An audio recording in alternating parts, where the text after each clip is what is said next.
माघ मास महात्म्य अध्याय 21। लोमेशी कहने लगे कि पूर्व काल में अवंती देश में वीरसेन नाम का राजा था।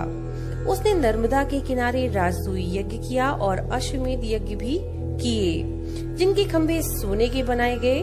ब्राह्मणों को अन्न का बहुत सा दान दिया और बहुत सी गाय, सुंदर वस्त्र और सोने के आभूषण दान में दिए। वे देवताओं के भक्त दान देने वाले थे। भद्रक नाम का एक ब्राह्मण था जो अत्यंत मूर्ख, कुलहीन, कृषि कार्य करने वाला, दुराचारी तथा अधर्मी था। वह भाई बंधुओं का त्यागा हुआ इधर उधर घूमता हुआ देव यात्रियों के साथ प्रयाग में आ गया। माघ में उनके साथ 3 दिन तक स्नान किया। वह 3 दिन में ही निष्पाप हो गया और फिर वह अपने घर को चला गया। वह ब्राह्मण और राजा दोनों एक ही दिन मृत्यु को प्राप्त हुए। मैंने इन दोनों को बराबर इंद्रलोक में देखा। तेज, रूप, बल, स्त्री, वस्त्र और आभूषणों में दोनों समान थे। ऐसा देखकर उसके महात्म्य को क्या कहा जाए। राजसूय यज्ञ करने वाला स्वर्ग का सुख भोग कर फिर भी जन्म लेता है, परंतु संगम में स्नान करने वाला जन्म मरण से रहित हो जाता है। गंगा और यमुना के संगम की वायु के स्पर्श से ही बहुत से दुख नष्ट हो जाते हैं, अधिक क्या कहें। और किसी भी तीर्थ में किए गए पाप माघ मास में प्रयाग में स्नान करने से नष्ट हो जाते हैं। मैं पिशाच मोचन नाम का एक पुराना इतिहास सुनाता हूँ। इस इतिहास को यह कन्याएं और तुम्हारा पुत्र भी सुने, उससे इनको स्मृति प्राप्त होगी। पुराने समय में देवद्युति नाम का एक बड़ा गंभीर और वेदों का पारंगत एक वैष्णव ब्राह्मण था। उसने पिशाच को निर्मुक्त किया था। वेदनिधि कहने लगे कि वह वहाँ का रहने वाला किसका पुत्र किस पिशाच को उसने निर्मुक्त किया। आप विस्तार पूर्वक ये सब कथा सुनाइए। लोमेश ऋषि ने कहा कि किल्पज्ञ से निकली हुई सुंदर सरस्वती के किनारे पर उसका स्थान था। जंगल के बीच में पुण्य जल वाली सरस्वती बहती थी।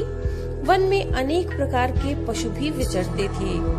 उस ब्राह्मण के श्राप के भय से पवन भी बहुत सुंदर चलती थी और वन चैत्र रथ के समान था। उस जगह धर्मात्मा देवद्युति रहता था। उसके पिता का नाम सुमित्र था और वह लक्ष्मी के वरदान से उत्पन्न हुआ था। वह सदैव आत्मा को स्थिर रखता, गर्मी में अपने नेत्र सूर्य की तरफ रखता, वर्षा में खुली जगह पर तपस्या करता, हेमंत ऋतु में सारस्वत सरोवर में बैठता और त्रिकाल संध्या करता। जितेंद्रिय और सत्यवादी भी था। अपने आप गिरे हुए फल और पत्तियों का भोजन करता था।